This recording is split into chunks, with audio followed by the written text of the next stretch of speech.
À première vue, ça ressemble à un engin pour transformer un homme en super-héros. Robomate est en réalité un outil conçu pour les travailleurs de l'industrie, pour les aider dans les situations les plus complexes et les plus fatigantes. Il permet de diviser par 10 l'effort requis pour soulever une charge et préserve la colonne vertébrale des mouvements brusques et des efforts extrêmes.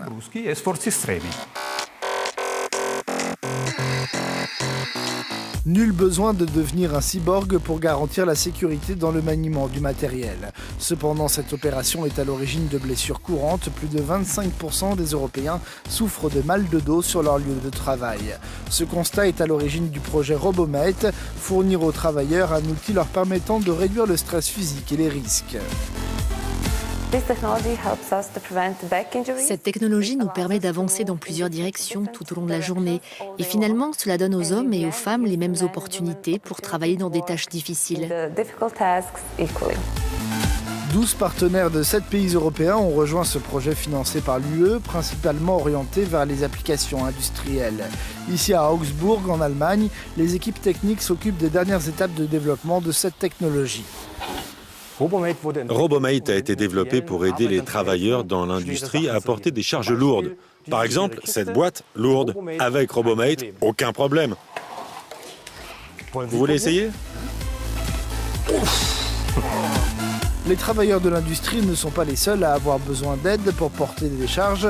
C'est pourquoi des nouveaux développements sont prévus avec 3 prototypes d'exosquelettes.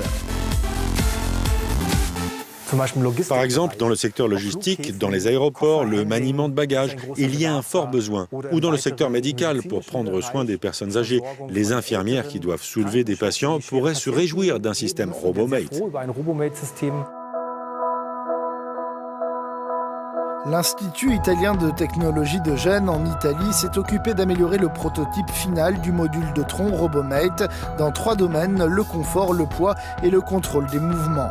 En fait, rien ne sert d'avoir des bras plus forts pour l'opérateur s'il ne peut manier facilement la charge et disposer d'un appareil confortable, même après plusieurs heures de travail.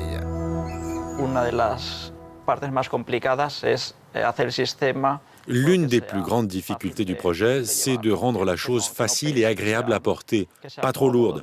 De cette manière, l'utilisateur sera satisfait et il sentira combien l'exosquelette est utile.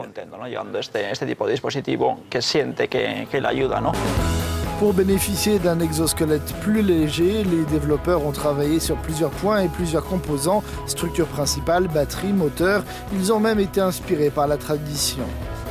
Le plus grand défi de ce projet a été d'essayer de rendre le système aussi léger que possible. Habituellement, nous utilisons des composants standards, comme les sacs à dos utilisés par les Sherpas par exemple, qui sont conçus pour porter des charges lourdes, mais qui en même temps sont confortables. L'une des solutions pour obtenir un contrôle fiable des forces de l'exosquelette vient de la médecine. C'est un procédé largement utilisé dans les biomécaniques, fondé sur une évaluation de l'activité électrique produite par les muscles. La technique que nous utilisons est l'électromyographie de surface. Nous mettons une électrode sur la peau qui lie l'activité des muscles. Ces signaux sont traités et nous obtenons alors l'information que nous recherchons, l'intensité de la force dont a besoin l'utilisateur à un moment spécifique qui sera fourni par l'exosquelette.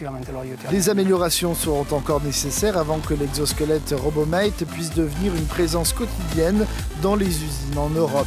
Il faudra aussi que les travailleurs acceptent cet appareil comme un outil et non comme un accessoire de super-héros.